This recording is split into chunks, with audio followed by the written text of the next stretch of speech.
Tonight, we're going back to 1995 to the industrial city of Harbin in northern China, a place where the winter is so cold it can freeze the breath in your lungs. In that year, a rumor began to spread. It wasn't just a ghost story. It was a societal panic that forced schools to shut down and kept an entire city's children under lock and key. It's the legend of the cat-faced old lady. And trust me, once you hear what happened in that courtyard, you'll never look at a stray cat the same way again. It was December 1995. Harbin was a landscape of charcoal gray skies and rust-colored industrial smog. In the Dawei district, an elderly woman, we'll call her Mrs. Zhu, lived in one of those old-fashioned Sihiyuan courtyards. Now, Mrs. Zhu was known for two things: her bitter temper and her constant, explosive arguments with her daughter-in-law. On one particularly brutal, freezing night, a fight broke out. It was nasty. Words were said that could never be taken back. In a fit of blind rage, Mrs. Zhu stormed out of the house into the sub-zero wind. She didn't get far. The cold, combined with her skyrocketing blood pressure, caused her heart to simply stop. She collapsed right there on the threshold of her own courtyard. Her body lay there, stiffening in the snow, her eyes wide open, staring at the gray sky with a heart full of unvented malice. Now, in northern Chinese tradition, there is a cardinal rule when someone dies: keep the animals away. Why? Because of a metaphysical concept called jie, qi, borrowing the breath. It is believed that if a cat, an animal of pure, yin, or dark energy, leaps over a fresh corpse, the cat's spiritual spark can jumpstart the dead person's residual life force. But it doesn't bring the person back. It creates something else. As Mrs. Yu's neighbor approached the body to help, a stray black cat, scrawny and wild, leaped down from a nearby brick wall. It landed squarely on Mrs. Zhu's frozen face. The neighbor watched, paralyzed, as Mrs. Zhu's body gave a violent, unnatural jerk. Her spine arched at an impossible angle. Slowly, inch by painful inch, she sat up. But when she turned her head, the neighbor didn't see Mrs. Zhu anymore. The right side of her face was now covered in coarse, black and gray fur. Her eye had narrowed into a vertical green slit. Her mouth pulled back to reveal sharp, feline fangs. Before the neighbor could even scream, the thing that used to be Mrs. Zhu hissed, a sound that was half human, half beast, and vanished into the dark alleys of Harbin with a predatory speed no human could possess. Within days, the city changed. This wasn't just a creepy story anymore. Reports started flooding in from different districts. People spoke of a figure in a black padded coat, jumping over walls and moving with a bizarre, twitching gait. The panic was real.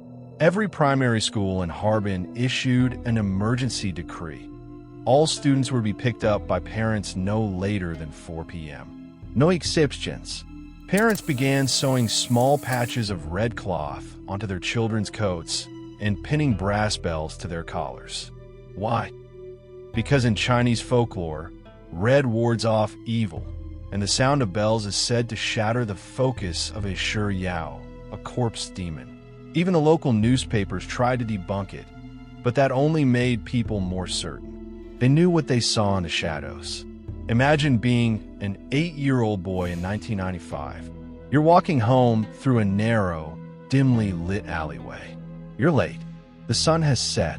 You hear a sound behind you. It sounds like someone walking, but the rhythm is wrong. It sounds like meat hitting the pavement.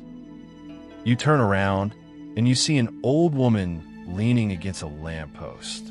She's wearing a traditional headscarf that covers half her face. She looks frail. She looks lost. "Child," she rasps. Her voice sounds like sandpaper on wood. "I can't see very well. Can you come closer and help me find my way?" The boy, being well-raised, takes a step toward her. But then, a gust of wind catches her headscarf. It flutters just enough for him to see underneath. There was no skin there. Just dark fur, a twitching wet nose, and a mouthful of jagged teeth stained with something dark. The boy didn't think, he bolted. He ran until his lungs burned, the sound of his brass bell clanging frantically. He made it inside his apartment and slammed the door, locking every bolt. That entire night, he and his terrified parents listened to the sound of claws, long, powerful claws, tearing at the heavy wooden door. "Open up, little one," the voice whispered through the cracks. "I just want to give you a treat." The next morning, the door was covered in gouges deep enough to show the raw wood beneath. What was this creature? In the study of Xuanxue, this is a Yao, a corpse demon. When someone dies with extreme resentment, what we call Yuan Qi, their soul refuses to leave. When they borrow the breath of a cat, the animal's predatory instincts fuse with the human's malice. The result is a creature that needs yang energy to sustain its rotting form. And the purest source of yang energy? Children. The cat-faced lady wasn't just a monster. She was a manifestation of family betrayal and the terrifying power of yin energy in the dead of winter. Then, just as suddenly as the panic started, it stopped. By the spring of 1996, the sightings vanished. Some say the military cornered the creature in an abandoned brick factory and ended it with fire. Others say the borrowed breath simply ran out and misses. Zhu's body finally collapsed into dust under a bridge somewhere. Today, if you visit Harbin, you'll see a modern, beautiful city. But if you talk to anyone who was a child in the mid-90s, ask them about the cat-faced lady. Watch their faces. They won't laugh. They'll tell you about the bells they wore, the red cloth, and the winter when the sun set at 4 p.m. and the world belonged to something that wasn't supposed to be alive. Some things are better left in the past.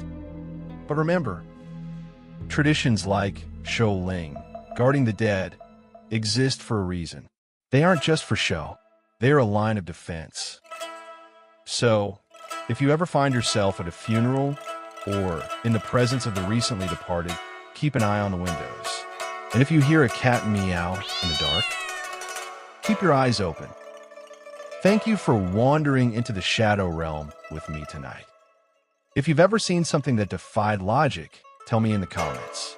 And if you want to survive the next nightmare, hit that subscribe button for more from the Crimson-Eyed Panda. Until next time, stay in the light. Good night.